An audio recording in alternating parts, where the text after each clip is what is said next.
Hi guys, कैसे हैं आप लोग। This is me Shubham Upadhyay. आपको अपने टीचिंग करियर का एक बहुत ही इंटरेस्टिंग फैक्ट बता देता हूं कि पिछले कुछ सालों में जुडिशियल सर्विसेज की प्रिपरेशन में मैंने पाया है, और आई एम वेरी श्योर आपने भी ये बात नोटिस की होगी, that the number of candidates who are preparing for judicial services examination is obviously rising.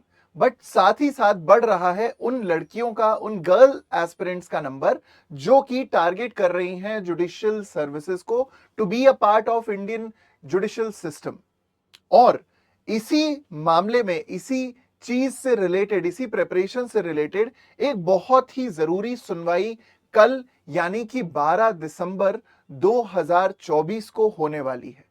अब ये सुनवाई किस बारे में है, इससे रिलेटेड मैं ये डिस्कशन करने आपके सामने आया हूं।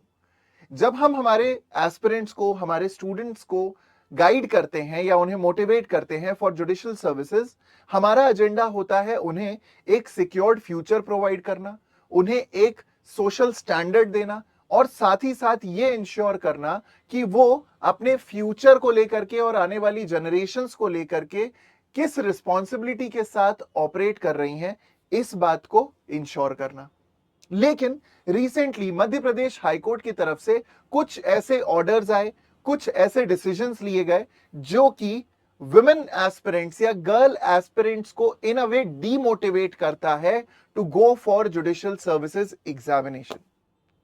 जैसा मैंने आपको पहले ही बताया, क्योंकि there is a rise in number in judicial services aspirants category for women specially, तो यह जानना आप लोगों के लिए बहुत जरूरी है कि सुप्रीम कोर्ट का अभी विमेन जजेस को लेकर के क्या स्टैंड है और क्यों यह स्टैंड बहुत ही स्ट्रांगली पुट फॉरवर्ड करना जरूरी है।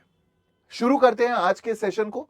थंबनेल से आपने समझ ही लिया होगा, टाइटल से आपको समझ में आ ही गया होगा कि सुप्रीम कोर्ट ने हाई कोर्ट को जम के लताड़ा है, और यह हाई कोर्ट है मध्य प्रदेश का। क्यों?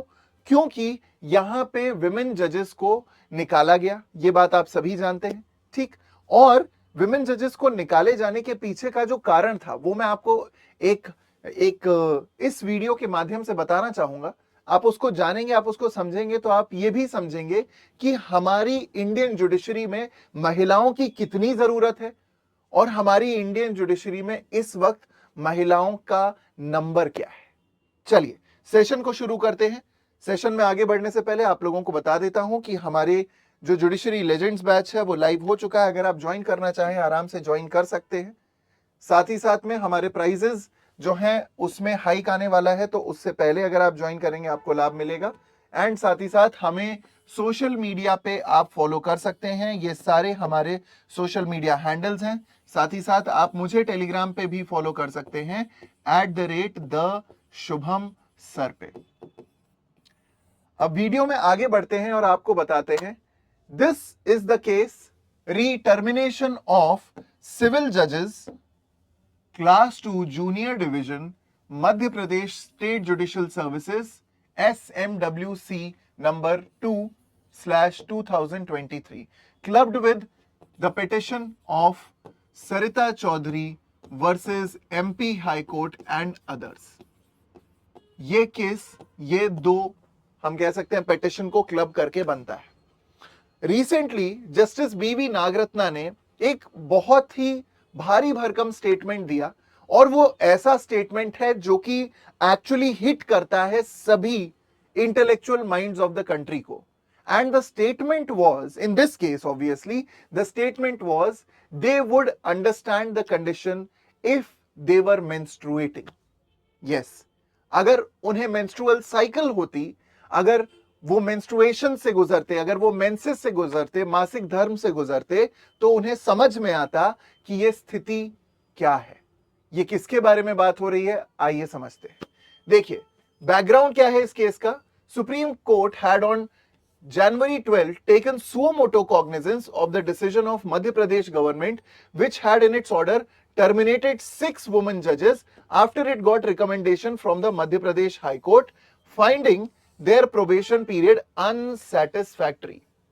आप सभी लोग जानते हैं कि जुडिशियल ऑफिसर्स जब सिलेक्ट होते हैं तो उनको एक प्रोबेशनरी पीरियड से गुजरना होता है, जहां पे उनकी ट्रेनिंग करी जाती है, जहां पे उन्हें काम सिखाया जाता है।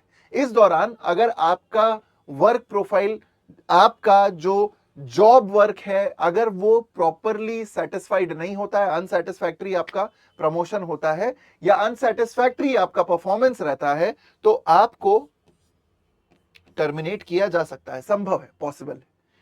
But in July, a two-judge bench of Supreme Court comprising Justice B.V. Nagratna and Justice N. Koteshwar Singh directed the MP High Court to reconsider the cases of the affected judges within a month.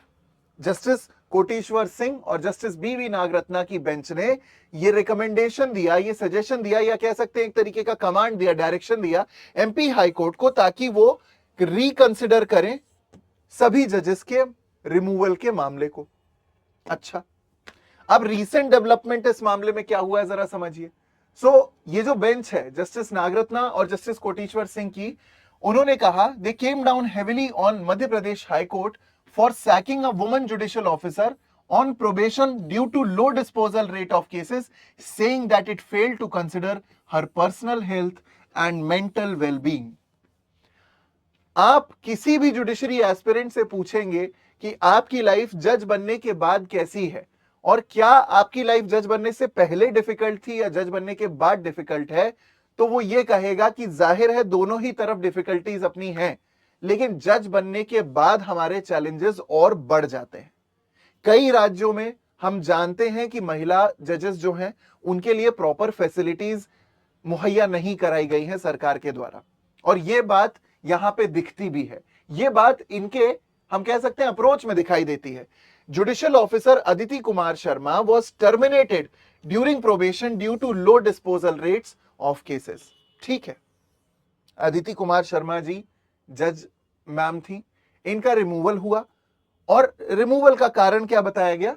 Low disposal rates of cases. ठीक है, the high court focused on quantity of cases disposal rather than quality of judicial work. सीधा सीधा हिसाब किताब, मतलब यहां पे काम चलाऊ काम हो रहा था कि जजमेंट जितनी आपको बोली गई है, जितनी यूनिट ऑफ केसेस आपको निपटाने हैं, अगर आप उसका निपटारा करते हैं, वेल एंड गुड, नहीं करते हैं तो अनसेटिस्फैक्टरी प्रोबेशन आपका परफॉर्मेंस माना जाता है और माना गया। इसी कारण से इनका रिमूवल हो जाता है, इनको सर्विसेज से टर्मिनेट कर दिया जाता है। ये ऑब्जर्वेशन पाया गया इन दिस जजमेंट। अच्छा, अगर हम देखें तो उन जुडिशियल ऑफिसर को समस्या क्या फेस करनी पड़ी? The judicial officer suffered a miscarriage. Her brother was diagnosed with cancer and she contracted COVID-19.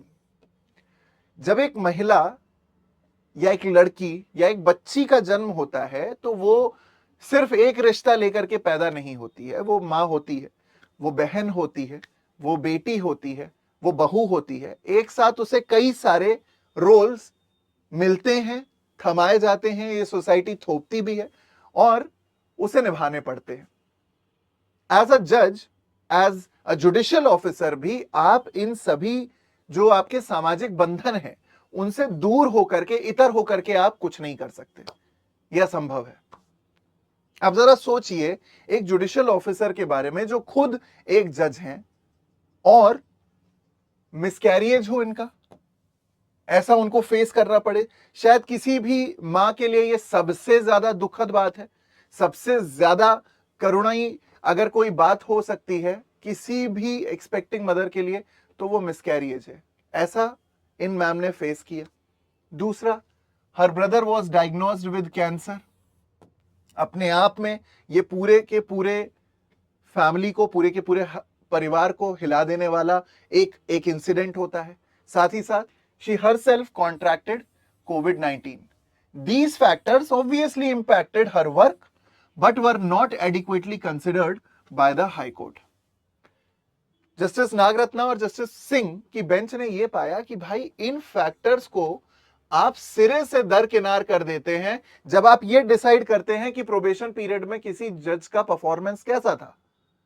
अब जरा सोचिए कि अगर कोई व्यक्ति जुडिशियल ऑफिसर की पोस्ट पे बैठा है तो क्या हम उससे एक्सपेक्टेशन ही रखेंगे? हम ये नहीं मानेंगे कि वह मानव है, हम ये नहीं मानेंगे कि वह सामने वाला व्यक्ति स्त्री है, हम यह नहीं मानेंगे कि सामने वाला व्यक्ति इंसान है? क्या ह्यूमन ट्रीटमेंट भी देना हम भूल जाएंगे अगर हमें जस्ट बिकॉज हमें डिस्पोजल ऑफ केसेस चाहिए। खैर, असेसमेंट ऑफ जुडिशियल वर्क की बात करें तो एक एमिकस क्यूरे यानी फ्रेंड ऑफ द कोर्ट की फाइंडिंग्स के हिसाब से the work quality of the जज was obviously judgments and orders were well reasoned and legally sound. इनके जजमेंट्स जो थे वो लीगली साउंड थे, वेल रीजन थे, सही तरीके से मार्शलिंग अप्रिसिएशन यहां हुआ।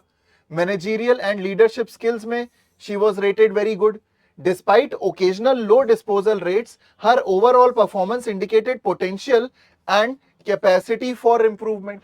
अब जरा समझिए, आप यह चाहते हैं कि मामलों का निपटारा जल्दी हो या आप ये चाहते हैं कि मामलों का निपटारा सही हो?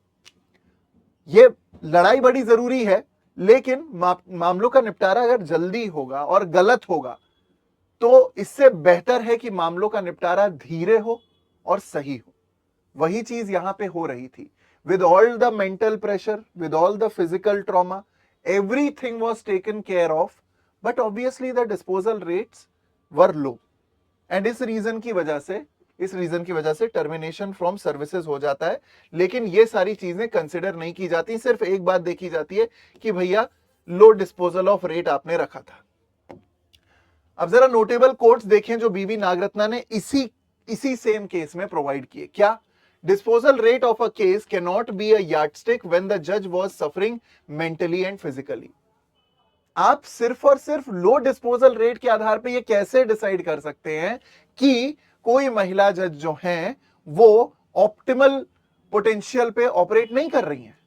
दूसरा, I wish men had menstruation then only they would understand.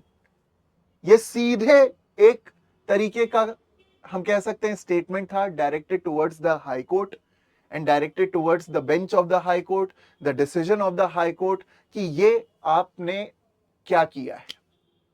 If at all men had menstruation then only they would understand कि ये कैसी स्थिति में रह करके एक वुमन जज ने अपने जजमेंट्स की क्वालिटी को मेंटेन करा, लेकिन आपको क्वांटिटी चाहिए थी। Further, it is very easy to say dismissed and go home. Even we are hearing this matter at length. Can lawyers say we are slow? क्या lawyers ये नहीं बोल देंगे कि यार justice Nagarathna, justice Koteshwar Singh, justice Khanna ये सभी स्लो हैं? अब जब मामले में जरूरी है तो उस मामले को उतना समय दिया जाएगा, इसमें कोई खराबी नहीं है। Nothing is wrong with this fact that if a person is taking due time to decide a case in the best possible manner with all fairness, then obviously it will take time. So do that lawyers get the liberty to call us slow? क्या वो हमें धीमा बोल सकते हैं, slow बोल सकते हैं? Particularly for women, if they are suffering physically and mentally, do not say they are slow and send them home. आप कह रहे हैं कि आपने कम डिस्पोजल किए, कम केसेस का निपटारा किया, आप स्लो हैं, घर बैठिए, घर बैठिए, क्योंकि आप जज ना ही बने तो बेहतर है, क्योंकि जज रहते हुए आपका काम सिर्फ और सिर्फ जजमेंट सुनाना है। क्वालिटी ऑफ जजमेंट से कोई फर्क नहीं पड़ता, क्वांटिटी मैटर करेगी सिर्फ, दैट्स इट। अब ये समस्या। Further, let there be the same criteria for male judges and judicial officers. We will see then and we know what happens. अगर फिजिकल मेंटल वाला क्राइटेरिया मेल जजेस पे भी लगा दिया जाए तो फिर देखते हैं क्या होता है। ये कुछ ऐसे स्टेटमेंट्स हैं जो कि हमें सोचने पे मजबूर करते हैं कि हमारे जुडिशियल सिस्टम में, जिसकी एंट्री के लिए न जाने कितनी लड़कियां, कितनी गर्ल्स कोशिश कर रही हैं कि हम एग्जामिनेशन निकाल करके वहां पे सिलेक्ट होकर के पहुंचे, और पहुंचे तो क्या मिलेगा वहां पे? This has the power to demotivate the students who are preparing for judicial services, specially women candidates. Further आगे देखें तो बेंच जो थी उनका कहना था कि शी गेव हर रीजन, उन्होंने कारण बताया कि क्यों लो डिस्पोजल रेट्स था। A low disposal alone can not be the only reason for removing her, you have to see the quality of judgments and not the quantity. अगली step क्या है? The case will continue for further hearing on 12 December 2024, यानी जिस दिन मैं ये video record कर रहा हूं उसके एक दिन बाद। The Supreme Court's intervention emphasizes the need for fairness, gender sensitivity, and balance in evaluating judicial officers' performance. अगर जेंडर सेंसिटाइजेशन ही नहीं होगा तो इस प्रकार के जजमेंट्स आते रहेंगे, इस प्रकार का टर्मिनेशन रिमूवल होता रहेगा। और ऐसा एक जज के साथ होना समाज में यह मैसेज भेजता है कि क्या हमारे देश की जो रेगुलर एम्प्लॉइज हैं, रेगुलर महिलाएं हैं, जो जुडिशियल ऑफिसर्स नहीं हैं, उनके साथ कैसा बर्ताव हो सकता है और उसके बाद जुडिशरी कैसा अप्रोच लेकर के चलेगी। This is a very very dark example of understanding why this is very concerning. ये बहुत एक कंसर्निंग मैटर बन जाता है। फर्दर अगर हम देखें, हम बात करें, तो जरा समझिए कि कॉन्स्टिट्यूशनल एस्पेक्ट्स क्या बोलते हैं। आर्टिकल 21 ये इंश्योर करता है कि right to life and personal liberty जो है वो मेंटेन रहे। Right to life and personal liberty में राइट टू हेल्थ आता है। कॉन्स्टिट्यूशनल मैंडेट है to protect health and life of all citizens and naturally aligns with right to livelihood. भाई अगर right to life and personal liberty देनी है तो right to livelihood भी तो मेंटेन करना पड़ेगा। That is also a fundamental backing. Right to equality, acknowledging the unique challenges associated with women pregnancy and providing leave does not imply a classification of women as a handicapped। अगर मान लीजिए महिलाओं को menstrual leave दिया जा रहा है मासिक धर्म के दौरान, यदि अगर उन्हें छुट्टियां दी जा रही हैं तो इसका यह मतलब नहीं है कि वो हैंडीकैप्ड है। आपको इस फंडामेंटल बेसिक चैलेंज को समझना होगा कि मेंस्ट्रुअल साइकिल के दौरान जो भी क्रैम्प्स आते हैं उसमें महिलाओं को तकलीफ होती है, उसमें ब्लड लॉस होता है और उसी के कारण से उनके लिए उस वक्त पूरी तरीके से ऑप्टिमम पोटेंशियल पे परफॉर्म करना पॉसिबल नहीं होता है। ठीक। Further, instead it recognises the biological diversity between men and women, ensuring that both genders have equal opportunities to thrive in the workplace without facing discrimination based on their specific health needs। Further देखिए, why relaxation must be provided during pregnancy and after miscarriages। एक सवाल उठता है कि भाई क्यों ऐसा relaxation दिया जाना चाहिए मिसकैरेजेस के बाद या फिर प्रेगनेंसी के बाद, डिलीवरी के बाद। So जरा समझिए, as per the UN report, India has more than 17% of global maternal deaths in 2020, the highest share among 10 countries responsible for majority of maternal, stillbirth and newborn deaths। It stressed the importance of focusing on maternal health care to reach sustainable development goals for better maternal and child health outcomes and healthcare access। As per the UN report, ठीक, as per the UN report, India had more than 17% of global maternal deaths in 2020। वही point है जो यहां पे stress देने के लिए लिखा गया है। Row on menstrual leave for women, ये भी कोई नई बात नहीं है कि मेंस्ट्रुअल लीव को लेकर के सुप्रीम कोर्ट ने कई बार ये कहा है, कई बार ये रिकमेंडेशन दिया है कि ऐसा एक्ट, ऐसा लॉ, ऐसा लेजिस्लेशन बनना चाहिए जो कि महिलाओं को मैंडेटरली मेंस्ट्रुअल लीव प्रोवाइड करे, and there is nothing wrong with that. देखिए, in July 2024, the Supreme Court bench headed by former CJI, that is Justice D.Y. Chandrachud, has asked the central government to frame a model policy on menstrual leave for female employees। The court emphasized that this matter falls under the realm of policy making and not within the court's jurisdiction। अगर supreme court पे होता तो ये चीज अभी तक लागू हो गई होती, लेकिन सुप्रीम कोर्ट के पास ये अधिकार ना होने के कारण यह जो एक्शन है ये सेंट्रल गवर्नमेंट को लेना पड़ेगा, ऐसी पॉलिसी उनको फ्रेम करनी पड़ेगी। Attempts made in the past, so Parliament has seen attempts to introduce menstrual leave and menstrual health products related bills, but they have not been successful so far। Example इसके क्या है? The Menstrual Benefits Bill 2017 and Women's Sexual Reproductive and Menstrual Rights Bill in 2018, ये failed attempts रहे हैं। आगे अगर हम देखें तो right of women to menstrual leave and free access to menstrual health products bill 2022, इस बिल में प्रपोज किया गया था 3 days of paid leaves for women and trans women during the period of menstruation. Reasonable. आगे, the bill cites research that 40% of girls miss school during their periods and 65% said it had impact on their daily activities at school।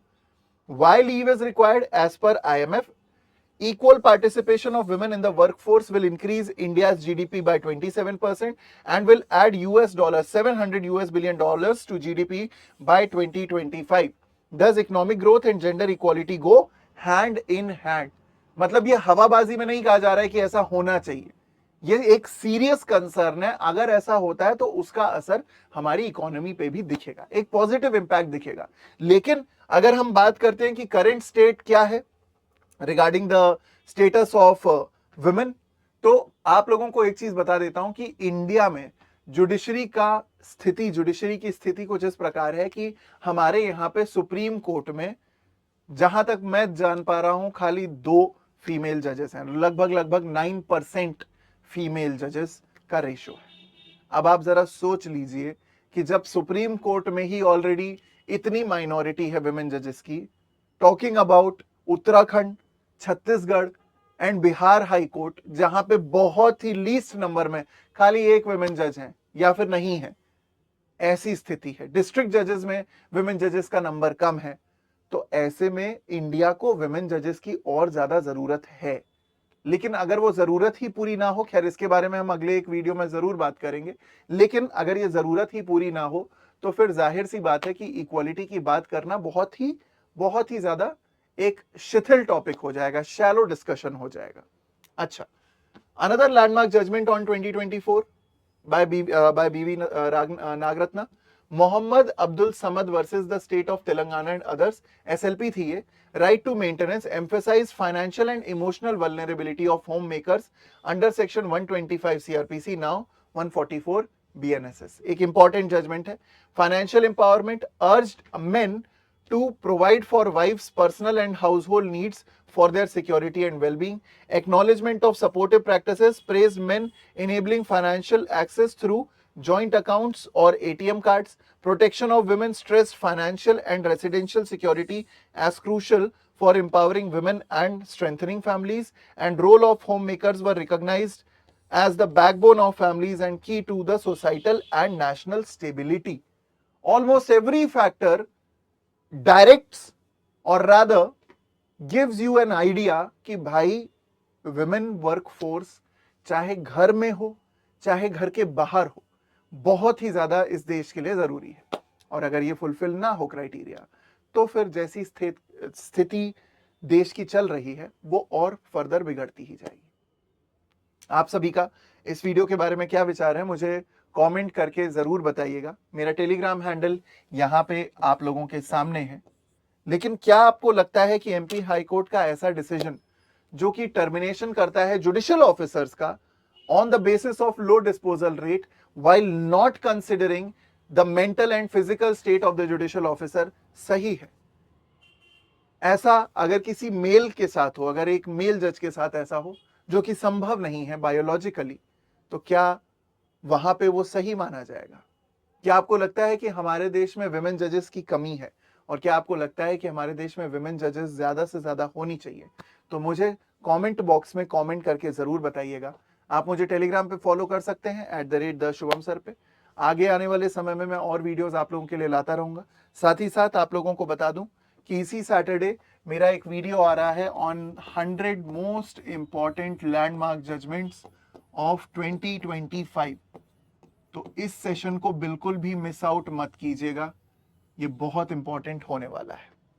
With that being said, let's wrap up this session.